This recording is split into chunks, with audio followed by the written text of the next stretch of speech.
మానవ సంబంధాలు రోజురోజుకి బలహీనమవుతున్నాయి. ఆపద సమయంలో అండగా ఉండాల్సిన ఆ ఇంటి ఆడబిడ్డ శత్రువులా మారింది. సొంత తమ్ముడు విధి వక్రయించి చనిపోతే ఆస్తి కోసం అంత్యక్రియలు కూడా జరపకుండా ఇంటికి తాళం వేసుకుంది. తన తల్లితో కలిసి మాయమైంది. ప్రస్తుతం ఆ శవం ఎవ్వరూ లేని అనాథలా నడి రోడ్డుపై పడి ఉంది. చనిపోయిన వ్యక్తికి భార్య, ఓ కొడుకు ఉన్నప్పటికీ వారి ఇంట్లోకి రానివ్వడం లేదు ఆ ఆడబిడ్డ. మనసున్న వారందరూ ఇది అన్యాయం అంటున్నారు. ఈ ఘటనపై బిగ్ టీవీ అందిస్తున్న స్పెషల్ స్టోరీ మీకోసం.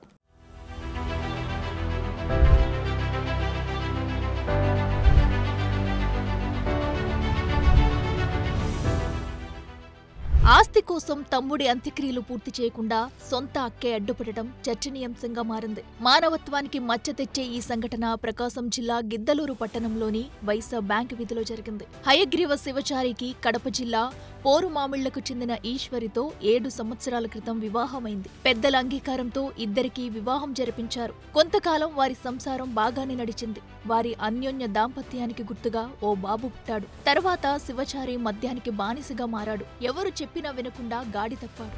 ఈ నేపథ్యంలో కుటుంబ సభ్యులు శివచారిని హైదరాబాద్లోని రిహాబిలిటేషన్ సెంటర్లో మద్యం మాన్పించేందుకు చేర్చారు. 2 సంవత్సరాల నుంచి అక్కడే ఉంటున్న శివచారి అప్పుడప్పుడు ఇంటికి వచ్చి వెళ్లేవాడు. అయితే ఆరోగ్యం క్షీణించి 4 రోజుల క్రితం శివచారి హైదరాబాద్లో మృతి చెందాడు. అంత్యక్రియల కోసం శివచారి మృతదేహాన్ని గిద్దలూరుకు కుటుంబ సభ్యులు తరలించారు. ఆస్తులు పంపకాలు తేలాకే అంత్యక్రియలు జరపాలని శివచారి అక్కంటుంది. అంతవరకు అంత్యక్రియలు జరపనివ్వమని ఇంటికి తాళం వేసి తన తల్లితో సహా వెళ్లిపోయింది.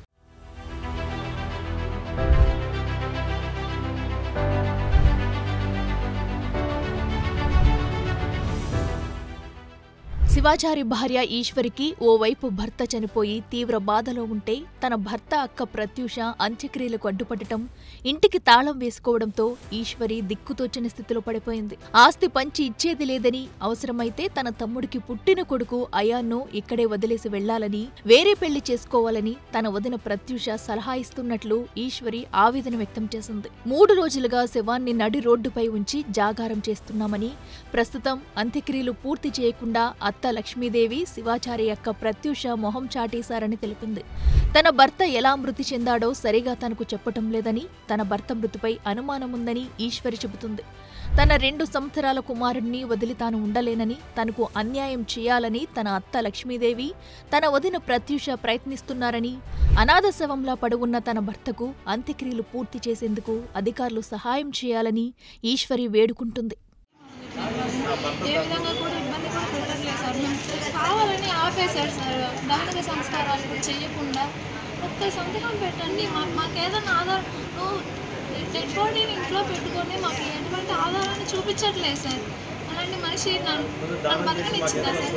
సార్ పెళ్ళైనప్పటి నుంచి హరాస్మెంట్ ఉంది సార్. మాకు ఇంట్లో మా అమ్మ వాళ్ళతో కానీ మా అక్క వాళ్ళతో కానీ ఎవరితో మాట్లాడడానికి లేదు సార్. ఏ బంధువులు కూడా ఇంటికి రావడానికి లేదు సార్. అయినా కూడా అలానే ఉంటూ వచ్చాను సార్. మా ఉదయం వచ్చిందంటే సార్ ఏదో ఒకటి గొడవ పెట్టుకొని నాకు గొడవలు పడ్డాము, మా ఆయనకి నాకు మధ్య సమస్యలు తేవడం ఇవన్నీ చేస్తూ వచ్చింది సార్. స్టార్టింగ్ నుంచి పెళ్లి చేసుకొని లవ్ మ్యారేజ్ చేసుకొని వెళ్ళింది సార్.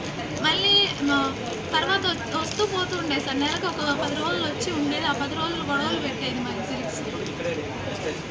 ప్రజెంట్ అయితే ఇక్కడే ఉంటా, మా అత్తతోటే ఉండాలి అనేసి అంటుంది sir.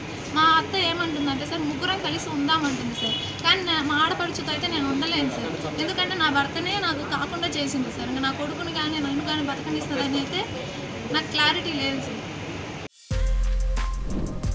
For more videos like this, subscribe Big TV channel.